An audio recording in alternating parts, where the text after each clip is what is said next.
Hello student. आज की हमारी क्लास बीए सेकेंड ईयर के बच्चों के लिए है। शिक्षा दर्शन का पेपर जो पेपर सेकंड है और जो हमारा आज का टॉपिक है वो है स्वामी विवेकानंद के शैक्षिक विचार। कि स्वामी विवेकानंद के लिए शिक्षा से संबंधित अपने क्या विचार दिए, क्योंकि शिक्षा दर्शन हम लोग पढ़ रहे हैं और उसमें हमने महात्मा गांधी, रविन्द्रनाथ टैगोर सभी के शैक्षिक विचारों के बारे में पढ़ा है। और आज हमारे जो कोर्स में स्वामी विवेकानंद का भी हमें पढ़ना है कि उन्होंने शिक्षा से संबंधित जो भी पहलू हैं उनके बारे में क्या विचार अपने प्रकट किए। तो सबसे पहली चीज हम लोग देखेंगे कि स्वामी विवेकानंद ने शिक्षा के अर्थ के बारे में क्या कहा। ठीक है, तो जैसा कि हम लोग जानते हैं कि स्वामी विवेकानंद भारतीय दर्शन के पंडित और वेदांत के पोषक थे। ठीक है, स्वामी विवेकानंद ने व्यवहारिक रूप से रामकृष्ण मिशन के जो है वो समर्थक थे और उन्होंने आध्यात्मिक और भौतिक दोनों ही पक्ष को महत्व दिया था। उनका ये मानना था कि शिक्षा जो है हमारी ऐसी होनी चाहिए जो आध्यात्मिक पक्ष पर भी महत्व दे, यानी कि हमें ईश्वर का भी ज्ञान कराए, आत्मा परमात्मा के बारे में भी वो विश्वास करते थे। और उसके अलावा उन्होंने शिक्षा को इस रूप में भी माना कि हमारी शिक्षा व्यवहारिक होनी चाहिए, हमारी शिक्षा भौतिक चीज़ों में भी होनी चाहिए कि जिससे मनुष्य जो है अपने आगे चल के अपने आगे जीविकोपार्जन वगैरह कर सके, यानी कि बच्चों को व्यावसायिक शिक्षा से संबंधित भी शिक्षा दी जानी चाहिए। तो जो स्वामी विवेकानंद है उन्होंने शिक्षा के अर्थ के बारे में क्या अपने विचार दिए। स्वामी जी ने शिक्षा के द्वारा मनुष्य को लौकिक एवं पारलौकिक दोनों जीवन के लिए तैयार करना चाहते थे।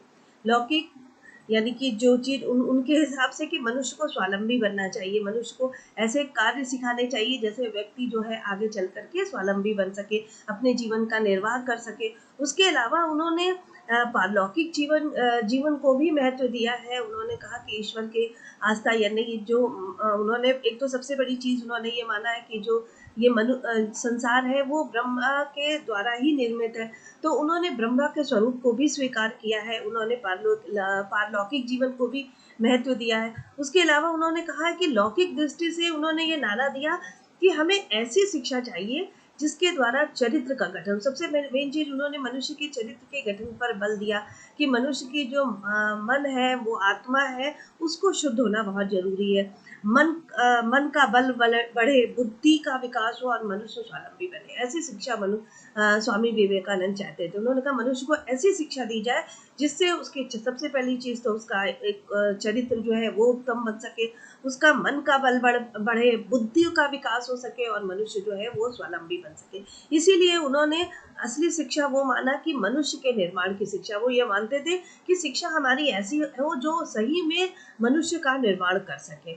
इसीलिए उन्होंने इस चीज को कहा कि मनुष्य जीवन का अंतिम उद्देश्य अपने अंदर छिपी आत्मा की अनुभूति ही मानते हैं। उन्होंने जैसे पारलौकिक जीवन को महत्वपूर्ण माना, इसीलिए उन्होंने कहा कि जो मनुष्य के अंदर जो छुपी आत्मा होती है उसको उसका ज्ञान होना बहुत आवश्यक है। और पारलौकिक दृष्टि से उन्होंने उद्घोषणा की कि शिक्षा जो है वो मनुष्य की अंतर्निहित पूर्णता की अभिव्यक्ति है। जो मनुष्य अंदर से अगर अपने आप को समझ सकता है या शिक्षा के द्वारा मनुष्य को अपनी आत्मा का ज्ञान हो जाता है तो वो हमारी शिक्षा सही दिशा में मानी जाती है। इसीलिए स्वामी विवेकानंद की दृष्टि से उनका ये मतलब था कि शिक्षा ऐसी होनी चाहिए कि जो दोनों कार्य कर सके, कि लौकिक शिक्षा भी मनुष्य को दे सके और पारलौकिक शिक्षा भी मनुष्य को दे सके, और उनके अनुसार वही शिक्षा पूर्ण शिक्षा मानी गई थी। ठीक है, तो ये जो चीज उन्होंने शिक्षा के अर्थ के बारे में बताया कि शिक्षा का अर्थ सही वास्तव में क्या होना चाहिए, तो उन्होंने यही चीज कही कि शिक्षा जो है वो वास्तव में मनुष्य का निर्माण करने वाली होनी चाहिए। और मनुष्य का निर्माण तभी हो सकता है जब उसके हम चरित्र का निर्माण करें, उसकी बुद्धि का विकास कर सकें, उसे स्वावलंबी बना सकें। और अगर सही माने में अगर हम एक मनुष्य के अंदर ये क्वालिटीज या ये गुण डेवलप करते हैं तो वही शिक्षा हमारी पूर्ण शिक्षा कहलाएगी। फिर अगली चीज उन्होंने शिक्षा के उद्देश्य के बारे में भी अपने विचार व्यक्त किए। स्वामी विवेकानंद ने भौतिक एवं आध्यात्मिक दोनों ही रूपों को वो वास्तविक मानते थे। उनके हिसाब से मनुष्य को आध्यात्मिक पक्ष पर भी मनुष्य के बल देना चाहिए और भौतिक पक्ष पर भी बल देना चाहिए। यानी कि मनुष्य को आत्मा से भी अवगत कराना चाहिए, उसके नैतिक चीज़ों का भी विकास करना चाहिए, मनुष्य को ईश्वर के बारे में भी बताना चाहिए। तो कहीं न कहीं मनुष्य को भौतिक रूप से उसे स्वावलंबी बनाना चाहिए, उसकी बुद्धि का भी विकास करना चाहिए। तो जो उन्होंने शिक्षा के उद्देश्य बहुत सारे उन्होंने बताए हैं, जिसमें उन्होंने सबसे पहला एक उद्देश्य बताया कि बालक का शारीरिक विकास करना। हमारी शिक्षा ऐसी होनी चाहिए जिससे बालक का शारीरिक विकास हो सके।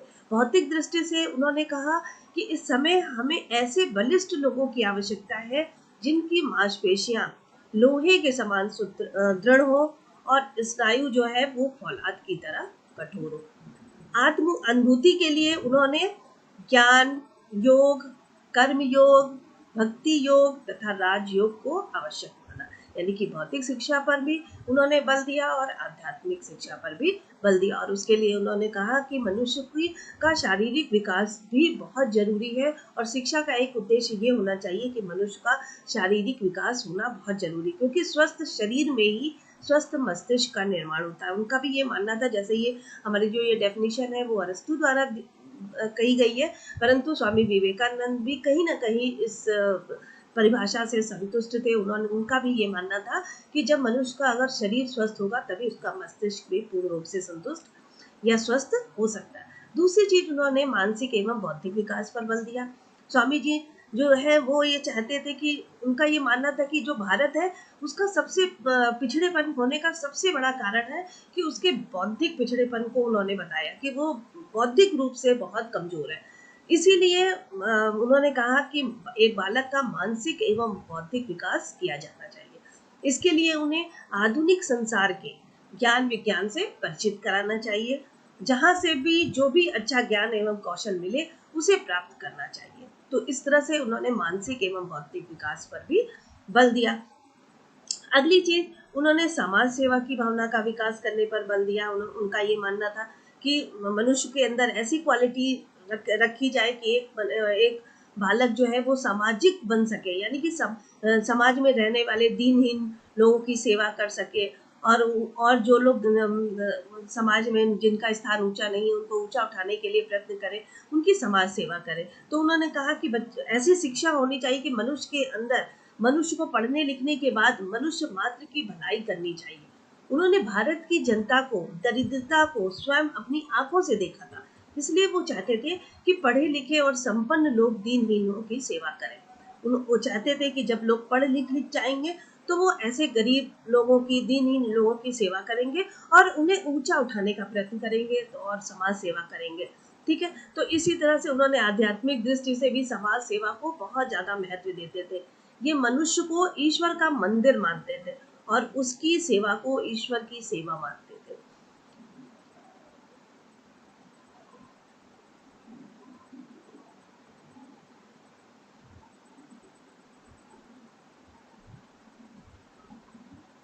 उसके अलावा उन्होंने नैतिक एवं चारित्रिक विकास पर बल दिया कि क्योंकि उन्होंने आध्यात्मिक एवं भौतिक दोनों ही उनका शिक्षा का उद्देश्य था, दोनों चीजों को महत्वपूर्ण मानते थे। तो सबसे मेन चीज तो वो ये जानते थे कि एक मनुष्य के, एक बालक के चरित्र का निर्माण होना, उसके चरित्र का विकास होना बहुत जरूरी है। एक मनुष्य को आत्मा से अच्छा होना, उसके अंदर एक नैतिक चारित्रिक विकास होना बहुत जरूरी है कि चरित्र ही मनुष्य को क्योंकि सत्यनिष्ठ बनाता है, कर्तव्यनिष्ठ बनाता है। इसीलिए उन्होंने शिक्षा द्वारा मनुष्य के नैतिक एवं चारित्रिक विकास पर भी बल दिया।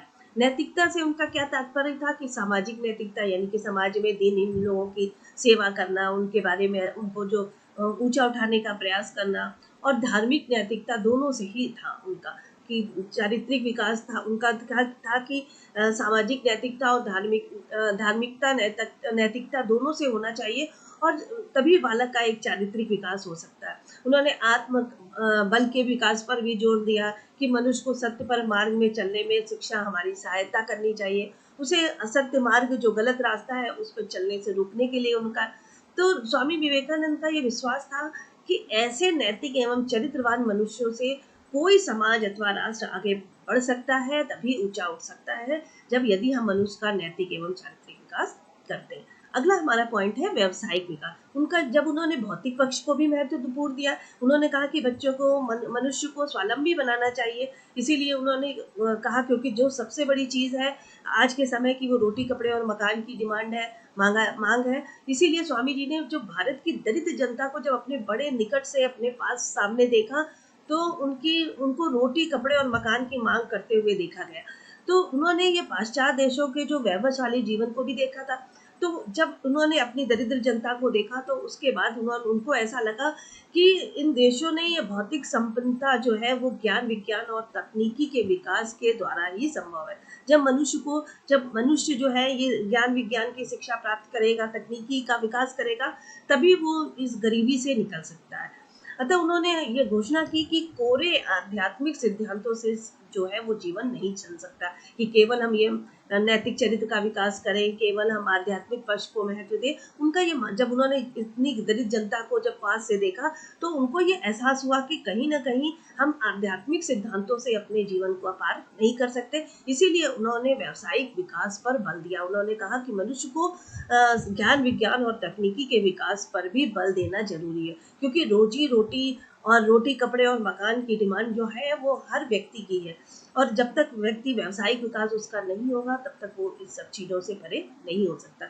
इसके लिए उन्होंने शिक्षा द्वारा मनुष्यों को उत्पादन एवं उद्योग कार्यों तथा अन्य व्यवसायों में भी प्रशिक्षित करने पर बल दिया। अगला उनका उद्देश्य था कि राष्ट्रीय एकता एवं विश्व बंधुत्व का विकास करना। कि राष्ट्रीय एकता कि मनुष्य के अंदर जो है वो स्वामी जी ने कहा कि हमारे देश जो थे, हमारे देश पर अंग्रेजों का एक शासन था। हमारे देश के लोग जो थे वो अंग्रेजों के अधीन थे, और अब लेकिन हम स्वतंत्र हो गए। तो उन्होंने अनुभव किया कि जब हम क्योंकि जब परतंत्रता होती है या किसी के ऊपर किसी चीज का बंधन होता है, तो वो हमारा सबसे बड़ा दुख होता है। अतः उन्होंने अमेरिका से जब वो भारत लौटे, तो उन्होंने भारत की भूमि पर पैर रखते ही जो नवयुवक थे उन्होंने सबसे पहले उनसे यही बात कही कि तुम्हारा सबसे पहला कार्य जो है वो देश को स्वतंत्र कराना होना चाहिए। इसके लिए जो भी बलिदान करना पड़े, उसके लिए उसे तैयार होना चाहिए, क्योंकि राष्ट्रीयता एक व्यक्ति के अंदर होना, राष्ट्रीयता का गुण होना, ये बहुत ज्यादा।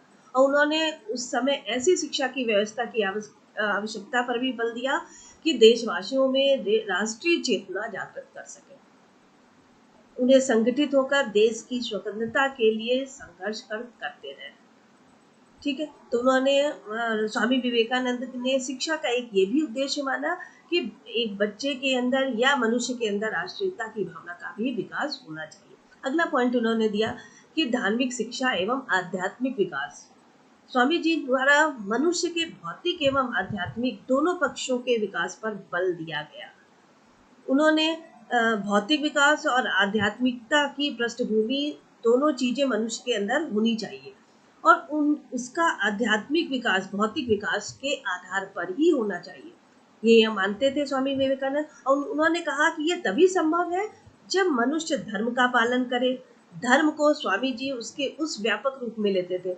उनकी दृष्टि से धर्म वह है जो हमें प्रेम सिखाता है, बुराइयों से बचाता है, हमें मानव मात्र की सेवा में तैयार करता है, और मानव के शोषण से बचाता है, और हमारे भौतिक एवं आध्यात्मिक दोनों प्रकार के विकास में सहायता देती है।